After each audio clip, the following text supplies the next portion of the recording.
ಕಿರಣ್ ರಾಜ್ ಅವರಿದ್ದಾರೆ, ನಮ್ರತಾ ಗೌಡ ಅವರಿದ್ದಾರೆ. ದೊಡ್ಡ ಧಾರಾವಾಹಿ ಬಳಗ. ಹೇಗೆ ಅನಿಸ್ತಾ ಇದೆ? ತುಂಬ ಖುಷಿ ಇದೆ. ಆ್ಯಂಡ್ ಈ ಪ್ರೊಮೋ ಬಿಟ್ಟಾಗೆ ನಾನು ನೋಡಿದ್ದೆ. ಕ್ಯಾಸ್ಟಿಂಗ್ ಆಗಲಿ like everything was like perfect.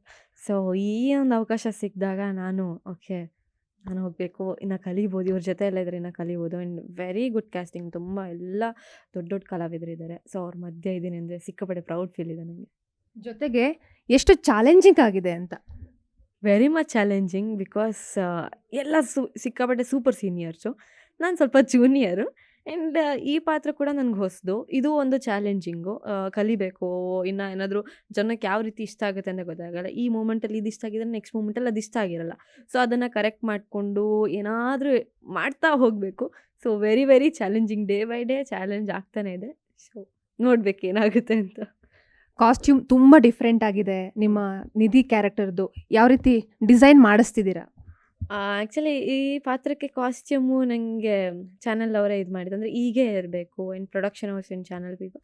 ಇಲ್ಲ, ಈ ಪಾತ್ರಕ್ಕೆ ವೆರಿ ಸಿಂಪಲ್. ಅವಳು ತುಂಬ ಎಲ್ಲ ತುಂಬ ಗಾಡಿಯಾಗೆಲ್ಲ ಕಾಸ್ಟ್ಯೂಮ್. ಅವಳು ವೆರಿ ಸೆಟಲ್ಡ್ ಪೇಸ್ಟಲ್ ಕಲರ್ಸೇ ಹಾಕಬೇಕು ನಿಧಿ. ಆ್ಯಂಡ್ ಅವಳು ಬಬ್ಲಿಯಾಗಿ ಕಾಣಿಸ್ಬೇಕಂದ್ರೆ ಹೀಗೆ ಇರಬೇಕು ಕಾಸ್ಟ್ಯೂಮ್ಸ್ ಹೇಳಿ ಅವರೇ ಒಂದಷ್ಟು ಪ್ಯಾಟ್ರನ್ಸ್ನ ಕಳಿಸಿ ಹೀಗೆ ಇರಬೇಕು. ಅದನ್ನು ಬಿಟ್ಟು ಹೋಗಂಗಿಲ್ಲ ನಾನು. ಸೊ ಈ ಪ್ಯಾಟ್ರನ್ಸಲ್ಲೇ ಇರಬೇಕು. ಆಗ ಆ ಪಾತ್ರನೂ ಕೂರುತ್ತೆ ಆ್ಯಂಡ್ ಎಲ್ಲದು ಜನಕ್ಕೂ ಕನೆಕ್ಟ್ ಆಗುತ್ತೆ ಅಂತೇಳಿ production house and channel people ಹೀಗೆ ಇರಬೇಕು ಅಂತ ಅವರೇ ಒಂದಷ್ಟು ಐಡಿಯಾ ಕೊಟ್ಟು ಅವರೇ ಇದು ಮಾಡಿದ್ದಾರೆ. ಸೊ ಅದ್ರ ಪ್ರಕಾರ ಹೋಗ್ತಾ ಇದ್ದೀವಿ.